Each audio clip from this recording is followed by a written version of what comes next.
आज हम पढ़ेंगे कि जो धातु अधातु होती हैं, ठीक है, उनसे रिलेटेड जितने भी जो क्वेश्चन बनते हैं कॉम्पिटिटिव एग्ज़ाम के लिए आज हम उनको पढ़ेंगे। तो सबसे पहला है कि ऐसी कौन सी धातु है जिसको चाकू से आसानी से काटा जा सकता है, वो है सोडियम और पोटेशियम, ठीक है। नेक्स्ट है ऐसी कौन सी धातु है जो कमरे के तापमान पर द्रव्य अवस्था में पाया जाता है, वो है मरकरी। मरकरी को क्या बोलते हैं, पारा, ठीक है। नेक्स्ट है सल्फर, कार्बन, ऑक्सीजन, फॉस्फोरस किसके एग्जाम्पल हैं, अधातु के। Iron, copper, magnesium, calcium, aluminium किसके एग्जाम्पल हैं, धातु के यानी कि मेटल के। नेक्स्ट है कि जब मैग्नीशियम ऑक्सीजन के साथ अभिक्रिया करता है, यानी कि मैग्नीशियम जब ऑक्सीजन के साथ रिएक्शन करता है तो क्या बनता है, मैग्नीशियम ऑक्साइड। यहाँ देखिए Mg+O, तो क्या बना, मैग्नीशियम ऑक्साइड। अच्छा, एक क्वेश्चन ये भी पूछा जाता है कि जब मैग्नीशियम की ऑक्सीजन के साथ रिएक्शन हुई यानी कि अभिक्रिया हुई, तो जो ये मैग्नीशियम ऑक्साइड बना है रिएक्शन के बाद, उसकी प्रकृति कैसी होती है, एसिडिक होती है या बेसिक होती है। तो जितने भी जो मेटल ऑक्साइड्स होते हैं ना, उनका जो नेचर होता है, उनकी जो प्रकृति होती है, वो कैसे होती है, क्षारीय। अभी हमने पढ़ा था ना, जो लास्ट क्वेश्चन था, 6 क्वेश्चन था, कि जो मेटल ऑक्साइड होते हैं यानी कि जो धात्विक ऑक्साइड होते हैं, उनकी प्रकृति कैसी होती है, वो कैसी होती है, क्षारीय होती है। तो जितने भी जो धात्विक ऑक्साइड होते हैं उनकी प्रकृति होती है क्षारीय, यानी कि वो बेसिक होते हैं नेचर में। अभी तक हमने पढ़ा था धात्विक ऑक्साइड के बारे में। अब है कि जो अधातु होती हैं उनके जो ऑक्साइड होती हैं उनकी प्रकृति कैसी होती है, ठीक है। उनकी प्रकृति होती है अम्लीय, यानी कि एसिड होते हैं। जो धात्विक ऑक्साइड होते हैं उनकी प्रकृति होती है क्षारीय, और जो अधात्विक ऑक्साइड होते हैं उनकी प्रकृति होती है अम्लीय, ठीक है।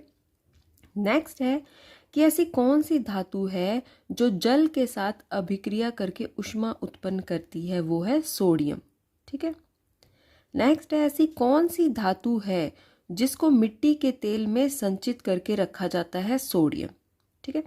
देखो यहाँ पे हमने देखा कि जो सोडियम होता है वाटर के साथ रिएक्ट करता है। अगर आप सोडियम को ऐसे ही खुले कमरे में रख दोगे या फिर कहीं पे भी रख दोगे तो क्या होगा, हमारे जो एटमॉस्फेयर है, हमारा जो एनवायरनमेंट है, उसमें वाटर ड्रॉपलेट्स होते हैं, ठीक है। अब जो वाटर ड्रॉपलेट्स होते हैं उनके साथ क्या है, सोडियम रिएक्ट कर सकता है। इसलिए उसको हम किस में स्टोर करते हैं, मिट्टी के तेल में स्टोर करके रखते हैं, क्योंकि मिट्टी के तेल में वाटर ड्रॉपलेट्स नहीं होते, ठीक है। नेक्स्ट है ऐसी कौन सी अधातु है जिसे जल में संचित करके रखा जाता है, फॉस्फोरस, ठीक है। तो अब यहाँ देख रहे हैं कि कौन सी धातु है जिसको मिट्टी के तेल में रखा जाता है, सोडियम, और कौन सी अधातु है यानी कि नॉन मेटल है जिसको वाटर में रखा जाता है, वो है फॉस्फोरस। नेक्स्ट है कौन सी गैस की वजह से पॉप की ध्वनि उत्पन्न होती है, ठीक है, वो है हाइड्रोजन। हाइड्रोजन गैस की वजह से पॉप की साउंड रिलीज होती है, ठीक है। नेक्स्ट है कि जब धातु यानी कि जब कोई मेटल सोडियम हाइड्रोक्साइड यहाँ क्या है, बेस है, ठीक है। जब कोई धातु सोडियम हाइड्रोक्साइड के साथ रिएक्शन करती है तो कौन सी गैस उत्पन्न होती है, हाइड्रोजन, ठीक है। कोई भी मेटल है, जब मेटल क्या है, सबको पता है ना, मेटल को धातु बोलते हैं, रिएक्ट करता है NaOH के साथ। NaOH क्या है, सोडियम हाइड्रोक्साइड। तो कौन सी गैस रिलीज होती है, हाइड्रोजन गैस रिलीज होती है, ठीक है। नेक्स्ट है जब कॉपर सल्फेट जिंक के साथ रिएक्ट करते हैं तो क्या होता है। देखो सबको पता है कॉपर सल्फेट क्या है, CuSO4 है। जिंक सबको पता है Zn लिखा जाता है। तो क्या होता है, जो जिंक है ना, ये कॉपर को क्या कर देता है, डिस्प्लेस कर देता है और इसकी पोजीशन खुद ले लेता है, ठीक है। जिंक कॉपर की पोजीशन खुद ले लेता है, इसको हटा देता है, तो क्या बन जाता है, जिंक सल्फेट बन जाता है और कॉपर बाहर निकल जाता है। तो जो ये रिएक्शन है कि जिंक ने पोजीशन ले ली कॉपर की, तो ये कौन सी टाइप की रिएक्शन है, ये है डिस्प्लेसमेंट रिएक्शन, ठीक है। इसे बोलते हैं डिस्प्लेसमेंट रिएक्शन। ऐसा भी होता है एग्जाम में, आपको या तो इतनी रिएक्शन दे दी और ये बाद का ऑप्शन में दे दिया, ठीक है, या तो ये पूरी रिएक्शन दे के ये भी पूछ सकते हैं कि ये कौन से टाइप की रिएक्शन है। तो ये कौन से टाइप की रिएक्शन है, displacement type of reaction. Next है कि जब कॉपर सल्फेट लोहे की कील, या तो लोहे की कील लिखा है या फिर Fe लिखा है या फिर आयरन लिखा है, सब एक ही चीज़ होते हैं, ठीक है। कि जब कॉपर सल्फेट लोहे की कील के साथ अभिक्रिया करता है तो क्या होता है, ठीक है। आपको पता है कॉपर सल्फेट क्या है, CuSO4 है। आयरन को यानी कि लोहे को हम Fe से डिनोट करते हैं, तो क्या रिएक्शन होगी, आयरन सल्फेट बनेगा, ठीक है। अब जो आयरन था उसने किसको डिस्प्लेस कर दिया, कॉपर को डिस्प्लेस कर दिया, उसको उसकी पोजीशन से हटा दिया और खुद उसकी पोजीशन ले ली, तो क्या बन गया, आयरन सल्फेट बन गया, ठीक है। अब नेक्स्ट है कि जब जिंक सल्फेट कॉपर के साथ अभिक्रिया करता है तो क्या होता है। अभी आपने एक रिएक्शन पढ़ी थी कि जब कॉपर सल्फेट जिंक के साथ अभिक्रिया करता है तो क्या बनता है, जिंक सल्फेट बन जाता है। लेकिन जब जिंक सल्फेट कॉपर के साथ अभिक्रिया कर रहा है तो क्या बनना चाहिए। अब कुछ स्टूडेंट क्या करेंगे, कॉपर सल्फेट लिख देंगे और जिंक को बाहर निकाल देंगे, लेकिन ऐसा नहीं होता। देखो रिएक्शंस जो होती हैं ना, ये ऑलरेडी डिस्क्राइब्ड होती हैं, मतलब ऑलरेडी प्रूव्ड होती हैं, इनको हम अपनी तरफ से कुछ नहीं लिख सकते। तो क्या है कि जब जिंक सल्फेट ने कॉपर के साथ रिएक्शन की तो कोई भी रिएक्शन नहीं हुई, ठीक है। अच्छा, अब सबके दिमाग में क्वेश्चन आ रहा होगा कि जब जिंक ने कॉपर को रिप्लेस कर दिया था पहले रिएक्शन में, तो कॉपर क्यों नहीं रिप्लेस कर पा रहा जिंक को, ठीक है। और इस रिएक्शन में जो आयरन था उसने रिप्लेस कर दिया कॉपर को, ऐसा क्यों हुआ। ऐसा इसलिए हुआ क्योंकि जो जिंक है ना वो बहुत ज़्यादा रिएक्टिव है कॉपर से, ठीक है। अब जो ज़्यादा रिएक्टिव होगा ना वो अपने आप को हटने नहीं देता अपनी पोजीशन से, तो जो कॉपर है वो कम रिएक्टिव है आयरन से भी और जिंक से भी, तो क्या होता है ये कॉपर को हटा देते हैं। ये ज़्यादा रिएक्टिव है जिंक भी और आयरन भी, तो इन्होंने कॉपर को हटा दिया। लेकिन जो कॉपर है वो लेस रिएक्टिव है, ठीक है, तो ये इनको नहीं हटा पाते। इसलिए जब जिंक सल्फेट कॉपर के साथ रिएक्शन करता है तो कोई रिएक्शन नहीं होती। नेक्स्ट है कि जब आयरन सल्फेट कॉपर के साथ अभिक्रिया करता है तो क्या होता है, ठीक है। आयरन सल्फेट क्या है, FeSO4, कॉपर के साथ रिएक्शन की तो कोई रिएक्शन नहीं होती। इसका भी सेम रीज़न है। देखो जो कॉपर है वो लेस रिएक्टिव है देन आयरन, ठीक है, तो ये इसको इसकी पोजीशन से नहीं हटा सकता, ठीक है। अब नेक्स्ट है कि जब जिंक सल्फेट ने आयरन के साथ अभिक्रिया की तो क्या हुआ। हम बात कर रहे हैं ना कि जो आयरन है और जो जिंक है वो मोर रिएक्टिव है कॉपर से ज़्यादा रिएक्टिव है, इसलिए कॉपर है वो जिंक को और आयरन को अपनी पोजीशन से नहीं हटा सकता, ठीक है।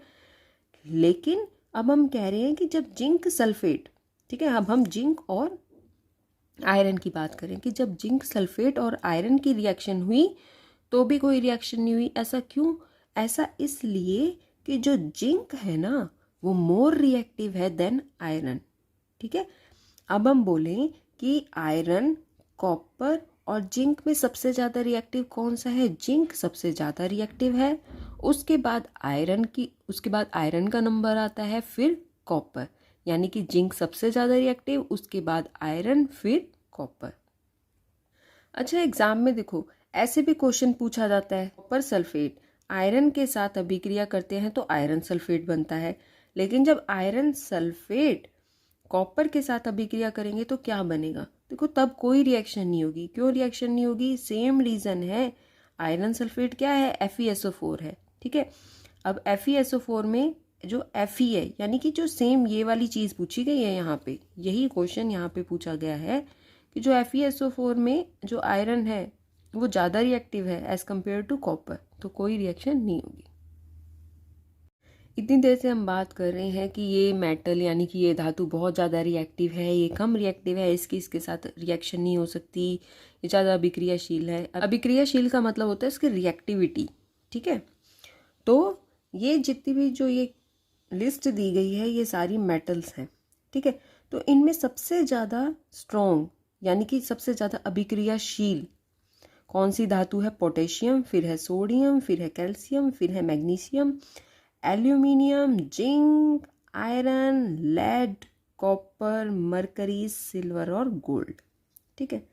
तो जो पोटेशियम होता है वो सबसे ज़्यादा अभिक्रियाशील यानी कि सबसे ज़्यादा रिएक्टिव होता है। अब क्वेश्चन ये पूछा जाए कि सोडियम, जिंक और कॉपर में से सबसे ज़्यादा रिएक्टिव कौन है, तो अगर आपको पूरी ये चार्ट पता है, पूरी ये लिस्ट पता है, तो आप इजीली लिख दोगे कि सोडियम सबसे ज़्यादा रिएक्टिव है। या फिर ये क्वेश्चन पूछा जाए कि सबसे कम रिएक्टिव कौन सा है, सबसे कम अभिक्रियाशील धातु कौन सी है, और मान लीजिए 4 ऑप्शंस दे दिए आपको, जिंक, फेरियम, फेरियम बोलते हैं आयरन को, फेरियम बोलते हैं लैटिन वर्ड में, ठीक है, मरकरी या फिर सिल्वर में। अगर आपको पता है तो आप लिख दोगे सिल्वर सबसे कम रिएक्टिव है, ठीक है। या फिर सबसे ऊपर ही जो ये 4 नाम हैं, यानी कि पोटेशियम, सोडियम, कैल्शियम और मैग्नीशियम, इनमें से पूछा जाए आपसे कि सबसे कम अभिक्रियाशील धातु कौन सी है। आपको पता है ना कि जो मैग्नीशियम है वो इन चारों में सबसे कम अभिक्रियाशील धातु है, और सबसे ज़्यादा पूछी जाए तो पोटेशियम है। अगर आपको ये चार्ट पता होगा तो कोई भी क्वेश्चन कैसे भी पूछ लिया जाए आप उसका आंसर बता दो। नेक्स्ट है अब कि कॉपर, आयरन और जिंक में इनमें सबसे ज़्यादा अभिक्रियाशील धातु कौन सी है। कौन सी अभिक्रियाशील यानी कि रिएक्टिव धातु कौन सी है? जिंक। जिंक सबसे ज़्यादा रिएक्टिव धातु है। अगर आपने जो अभी चार्ट दिखाया था आपको अगर वो अच्छे से याद होगा तो आप इजीली आंसर बता दोगे। इनकी जगह कोई और भी मेटल का नाम हो सकता था, ठीक है। अब इनमें से ही देखा जाए कि आयरन, कॉपर और जिंक में सबसे कम अभिक्रियाशील धातु कौन सी है, वो कौन सी है? कॉपर। अभी हमने रिएक्शंस में भी पढ़ा था ना कि जो कॉपर है वो लेस रिएक्टिव मेटल है। नेक्स्ट है, ऐसे भी क्वेश्चन है, देखो क्वेश्चन ऐसे भी आता है, और अब देखो थर्ड टाइप से क्वेश्चन कैसे आता है कि आयरन, कॉपर और जिंक इन तीनों धातुओं को इनकी अभिक्रियाशीलता के अनुसार बढ़ते क्रम में लिखिए, ठीक है। अगर आपको पता है कि सबसे ज़्यादा रिएक्टिव कौन सा है, सबसे कम रिएक्टिव कौन सा है, तो आप इजीली लिख दोगे। आपको पता है कि जो कॉपर है वो सबसे कम रिएक्टिव है इन तीनों धातुओं में, ठीक है। हम सारे मेटल्स की बात नहीं कर रहे, इन तीनों धातुओं में सबसे कम रिएक्टिव कौन सा है? कॉपर। उसके बाद है आयरन और फिर है जिंक। जो जिंक है वो ज़्यादा रिएक्टिव है। नेक्स्ट क्वेश्चन है कि किस अधातु को सभी सजीव श्वसन के समय अंदर लेते हैं, यानी कि कौन सा ऐसा नॉन मेटल है जिसको रेस्पिरेशन के टाइम पर सभी जो ह्यूमंस होते हैं, एनिमल्स होते हैं और जो प्लांट्स होते हैं वो इनटेक करते हैं। तो वो क्या है? ऑक्सीजन, ठीक है, ऑक्सीजन। नेक्स्ट है कि किस अधातु का प्रयोग उर्वरकों में पौधों की वृद्धि हेतु किया जाता है। उर्वरक क्या होता है? फर्टिलाइजर्स, ठीक है। तो किस का यूज़ किया जाता है? कौन सा नॉन मेटल होता है? वो होता है नाइट्रोजन भी होता है, ठीक है, फॉस्फोरस भी होता है, सल्फर भी होता है, ठीक है। तो अब डिपेंड करता है आपके ऑप्शंस में क्या है। नेक्स्ट है कि कॉपर सल्फेट किस रंग का होता है? वो होता है ब्लू कलर का। नेक्स्ट है कि वह कौन सी अधातु है जो विद्युत का सुचालक है? वो है ग्रेफाइट, ठीक है।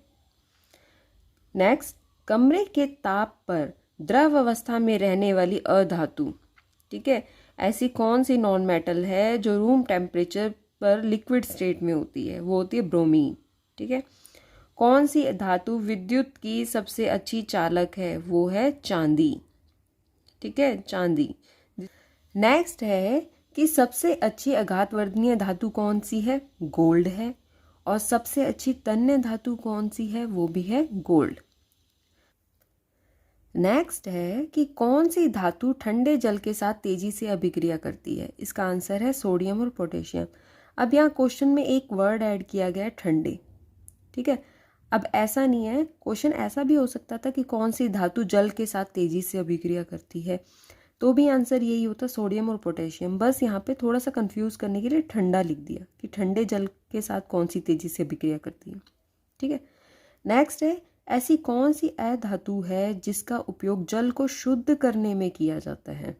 ठीक है, वाटर को प्योरीफाई करने में किया जाता है, वो है क्लोरीन। नेक्स्ट, धातुएं तनु अम्ल के साथ अभिक्रिया करके कौन सी गैस बनाती हैं? हाइड्रोजन। नेक्स्ट, सबसे कठोर प्राकृतिक पदार्थ है हीरा। धातुओं का वह गुण जिसके कारण उन्हें पीटकर शीट में परिवर्तित किया जाता है वह क्या कहलाता है? अघात वर्धनीयता।